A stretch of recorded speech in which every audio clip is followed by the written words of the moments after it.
Class 7 যে সমস্ত ছাত্রছাত্রীরা পড়ো তোমাদের জন্য এই ভিডিওটি খুবই গুরুত্বপূর্ণ।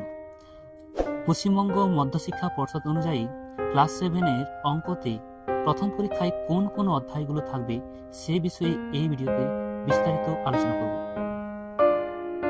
পশ্চিমবঙ্গ মধ্যশিক্ষা পর্ষদ অনুযায়ী ক্লাস 7 প্রথম পরীক্ষায় অঙ্কতে 6টি অধ্যায় থাকবে, 1, 2, 3, 4, 5, 6। তবে কিছু কিছু স্কুলের ক্ষেত্রে 7 নম্বর অধ্যায়টাও যোগ করে দেওয়া হয়। 1 নম্বর পূর্বপাঠের আলোচনা, পুনরালোচনা, অনুপাত, সমানুপাত, পূর্ণ সংখ্যার যোগ বিয়োগ ও গুণভাগ, সূচকের ধারণা, বীজগাণিতিক প্রক্রিয়া, কম্পাসের সাহায্যে নির্দিষ্ট কোণ।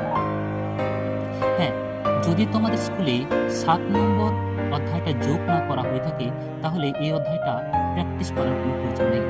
তবে সঠিক সিলেবাসটি জানার জন্য আমি তোমাকে বলবো যে স্কুলে গিয়ে তোমাদের অঙ্কের স্যারকে জিজ্ঞাসা করে নেবে, তাহলে তোমাদের বেশি সুবিধা হবে।